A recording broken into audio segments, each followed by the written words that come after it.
Wah, itu kumpulan-kumpulan surat daripada Ibu Kartini yang berusaha bagaimana cari guru dari luar. Masih kecil lah di bawah dia kayak gitu.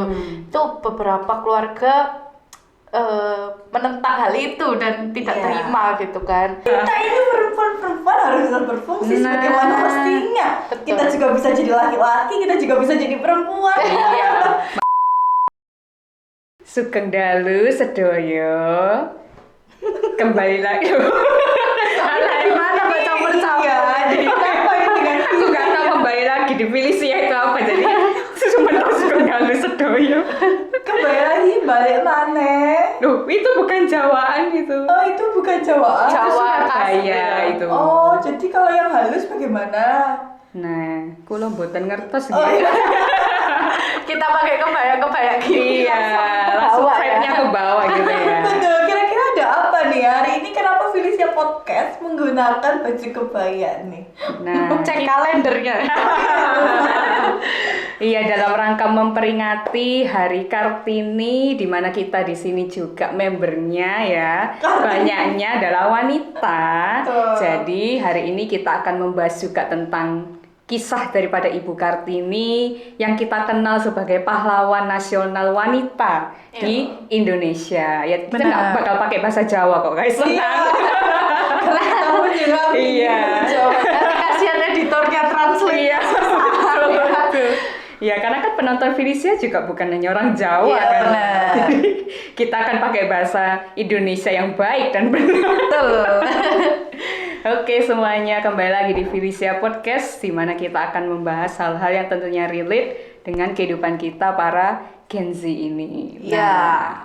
Tentang cerita Kartini ini pasti lah ya, kita semua tahu kan. Iya, tahu. Bukan sekilas ya, cerita besar tentang Ibu Kartini ini. Seorang wanita yang memperjuangkan pendidikan bagi wanita-wanita yang ada di zamannya dahulu kan. Dan ternyata dari tulisan-tulisan tangannya itu jadi sesuatu yang berdampak besar nih atas pendidikan di Indonesia ini ya kan, kita tahu.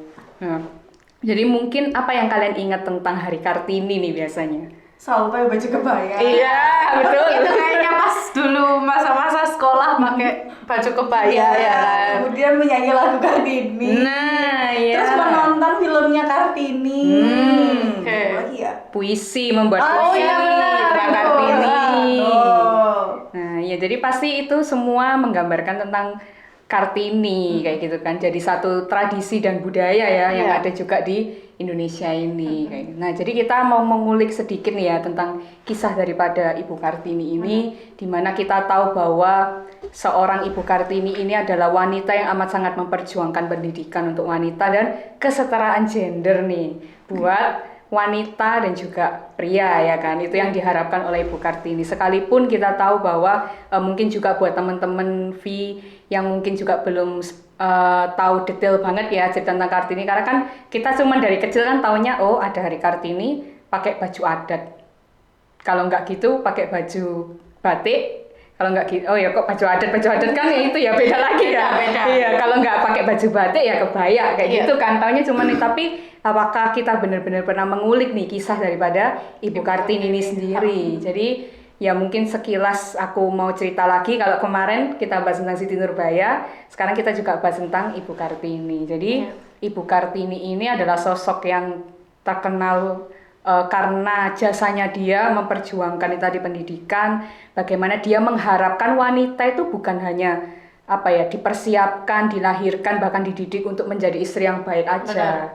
Tapi juga harus maksudnya wanita juga pingin lah punya pendidikan gitu. Karir yang bagus ya kan. Iya, apalagi kalau kita tahu kan ibu ini dipercaya untuk mendidik generasi yang selanjutnya gitu kan. Dimana kalau pasti ada keluarga, pasti ada yang namanya anak juga. Dan anak itu diharapkan akan menjadi penerus bagi bangsa kayak gitu kan. Nah, jadi satu tanggung jawab bagi seorang ibu itu nggak bisa asal-asalan gitu kan ya jadinya. Jadi harus benar-benar gimana nih mendidik anak ini supaya dia bisa jadi harapan untuk melanjutkan nih yang terjadi atas bangsa ini ke depannya.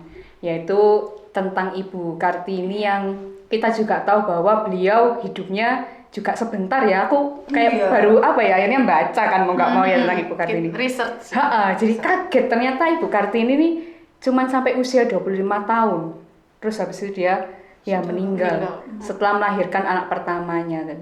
Tapi dalam masa usia maksudnya dalam masa-masa hidupnya ternyata dia membawa satu dampak yang besar nih untuk Indonesia ini Keren, gitu ya, benar, terkhusus keren banget. untuk wanita. Iya. Gitu. Apalagi kita kalau mungkin sering dengar karya-karyanya beliau ya, habis gelap terbitlah terang. Nah, Betul. itu kumpulan-kumpulan surat daripada Ibu Kartini yang berusaha bagaimana cari guru dari luar, dari Belanda atau dari mana, dari akses yang dia punya lah ya sebagai istri dari bupati saat itu, sama ayahnya kan juga orang yang lumayan terpandang gitu ya. Jadi dia amat sangat berjuang walaupun yang dibangun mungkin hanya 2 sekolah, tapi ternyata itu berdampak sampai yang kita rasakan gitu loh sampai saat ini. Bahkan dia sekolah pun itu nggak sampai yang tinggi-tinggi gitu Iya. ya, cuman sampai umur 12 tahun kan. betul. Dan itu membangun sekolah itu bukan sesuatu hal yang mudah gitu Iya. kan, tapi dia benar-benar berusaha untuk gimana caranya aku bisa membuat anak-anak di luar sana, terutama sekolah perempuan yang setauku ya, biar perempuan di luar sana juga mendapatkan pendidikan yang baik gitu. Oke, ngomong-ngomong tentang emansipasi wanita dan kesetaraan gender, Cia ataupun Lia mungkin punya nggak cerita yang menceritakan bukan menceritakan, yang relate nih dengan apa yang pernah diperjuangkan sama Ibu Kartini atas perempuan yang ada di Indonesia nih. Dalam keluarga kalian aja mungkin yang simpel-simpel kayak merasa kok kayaknya nggak adil ya jadi anak cewek ini di rumah. Kayak gitu ya misalkan ya. Iya. Mungkin ada nggak? Mungkin dari Cia atau Lia mungkin. Saat cerita bertemu dengan fakta, let's find the truth.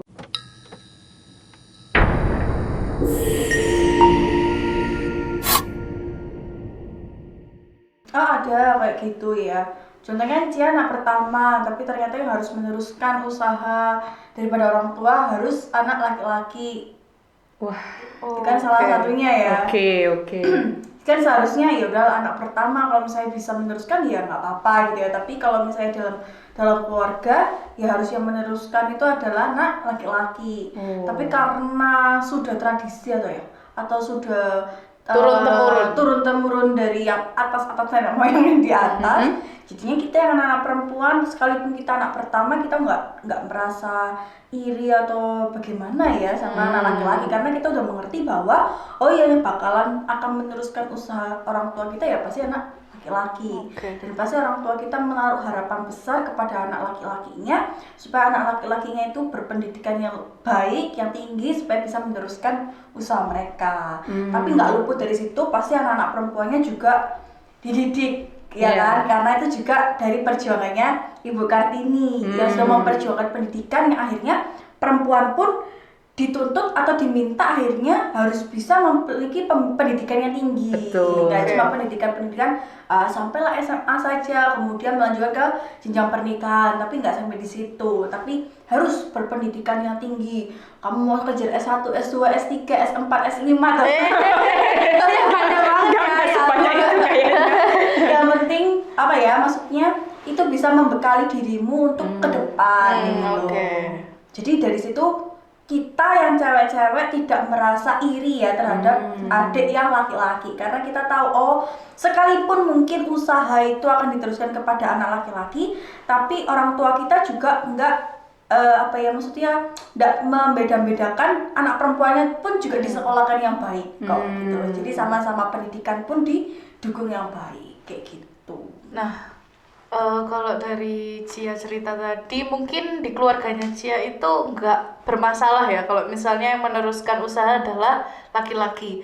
Cuman di beberapa keluarga itu ada yang mempermasalahkan kok hanya dia aja sih gitu. Kenapa kok harus laki-laki gitu loh? Kayak misalnya Cia kan anak perempuan pertama nih.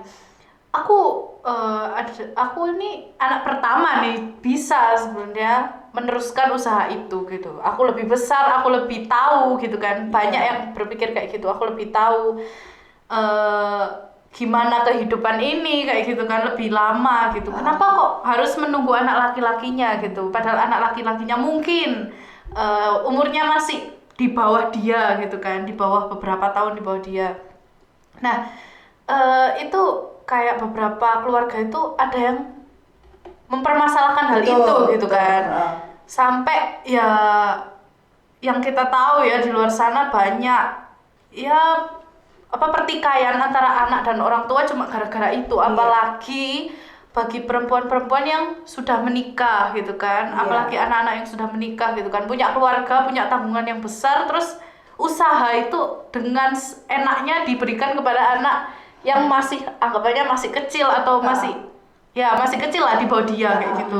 Itu beberapa keluarga menentang hal itu dan tidak terima gitu kan.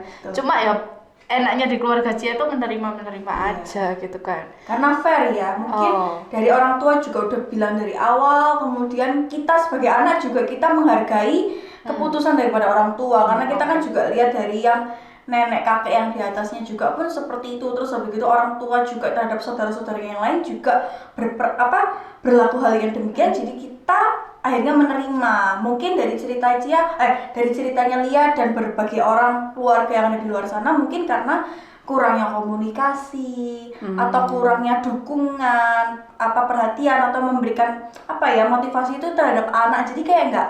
Jadi anak itu kan kayak merasa iri kan.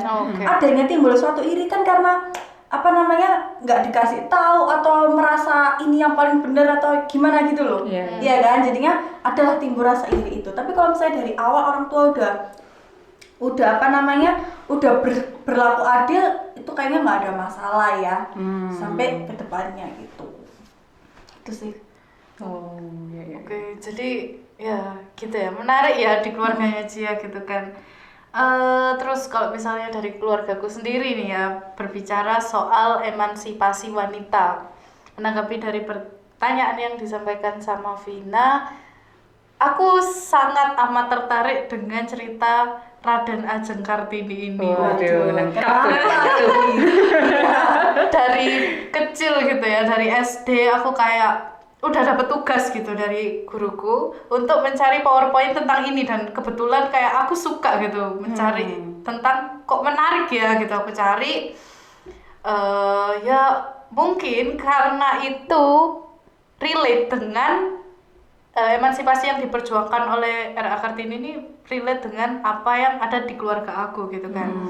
Karena bundaku sendiri adalah seorang single parent yang memang harus menafkahi keluarganya, harus merawat keluarganya, anak-anaknya, segala macam, semuanya itu adalah tanggungan dari bundaku. Dan kalau misalnya kita mengandalkan cuma dari laki-laki aja, itu bundaku bisa aja ya. Bundaku cuman ya udahlah, aku cuma jadi seorang ibu yang udah nikah, punya anak, ya wes cuman ngurusin anakku aja gitu kan. Ya udah, mohon maaf. Merawat anakku aja, dan enggak, ya maksudnya merawat dalam hal cuman ngurusin anak di rumah gitu, nggak mau kerja, nggak mau apa gitu, bisa aja, cuman nggak mau gitu loh sampai situ. Bahkan dari aku kecil pun dari aku kecil pun itu udah kerja gitu loh, dan itu menginspirasi aku untuk jadi dulu itu wanita itu sampai nggak boleh kerja ya gitu, hanya dipaksa untuk menikah dan menempuh pendidikan yang ya udah sampai SMA ya, ada bahkan yang nggak sekolah gitu kan, nggak boleh sekolah ya, banyak yang nggak bisa baca tulis gitu. Dan itu banyak ditemukan di generasi-generasi yang lama gitu.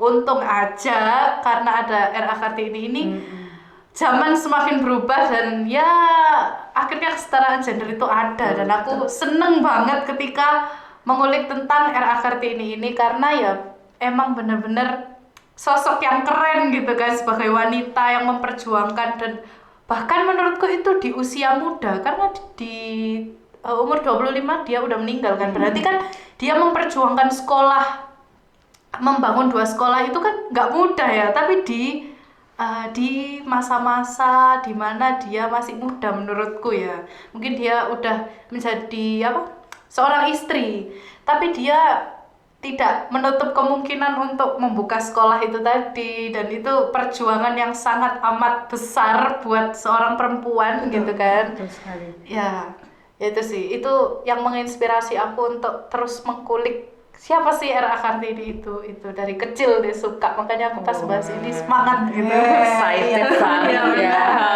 Iya. Terlihat dari pancaran matanya ya, sinaran semangat. Semua orang harus tahu R.A. Kartini kayak gitu. Karena bener banget, karena kita bersyukur ya dari R.A. Kartini itu, ya kan? Karena kalau misalnya kan kalau dulu sebelum adanya R.A. Kartini nih, laki yang harus jadi nomor satu, laki yang harus bisa semuanya, laki yang harus berpendidikan dan lain-lain sebagai laki-laki. Ya emang bener sih, laki-laki adalah sosok imam, gambaran yang memang harus diandalin gitu ya.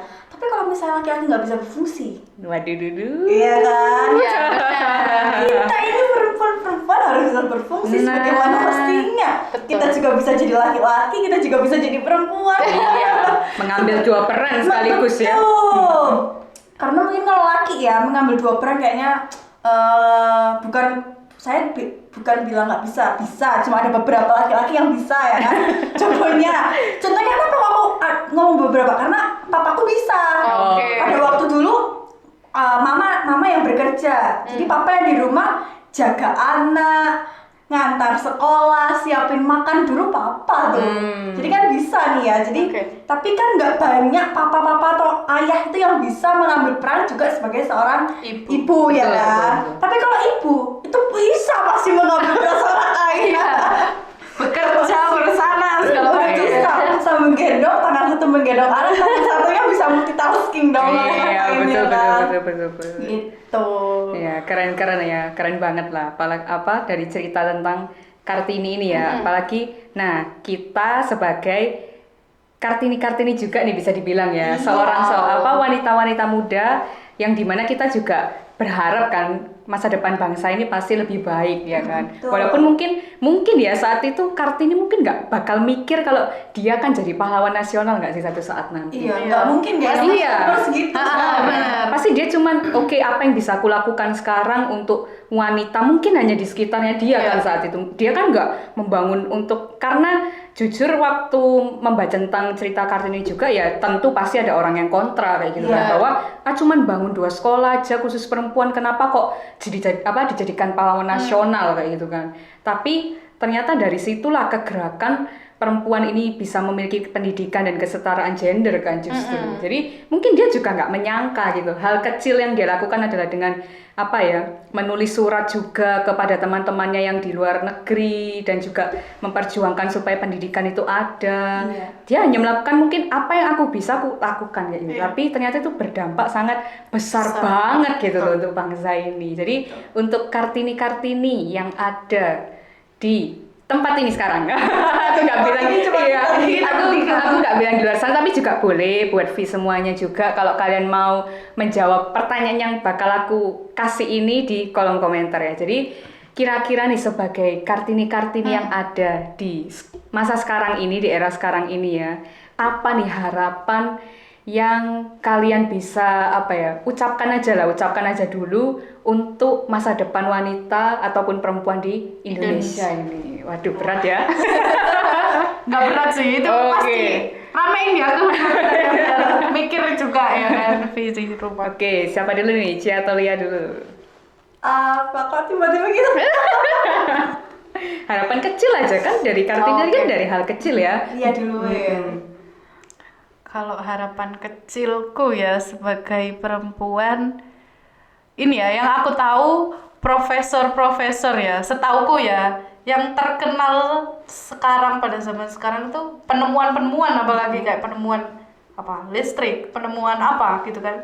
Yang aku tahu cowok, bener gak? Oh ya kan? Banyak kan ya. Jadi aku punya harapan ini kayaknya bukan harapan kecil ya, besar kan. boleh nggak apa-apa juga. Kan sekarang pendidikan itu nggak terbatas bagi perempuan. Jadi kalau bisa perempuan di luar sana ya jadi profesor bisa. Jadi maksudnya yang meneliti segala macam itu perempuan gitu. Jadi nggak cuma yang terkenal itu penemuan itu nggak cuma cowok tapi perempuan juga bisa gitu. Itu sih kalau kalian aku. Jadi profesor ya. Aku dari pemimpin bangsa kita. Oh iya betul.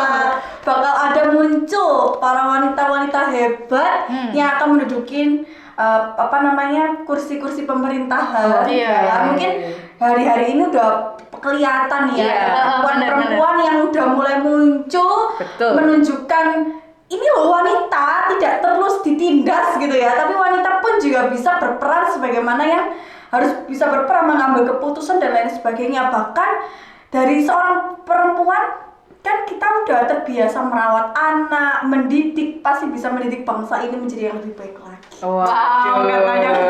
Oke. Oke, mungkin kalau dari aku juga nggak.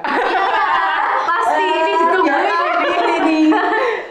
Ya mungkin kalau aku dari hal kecil aja ya, bahwa janganlah bergantung sama orang lain sebagai seorang wanita.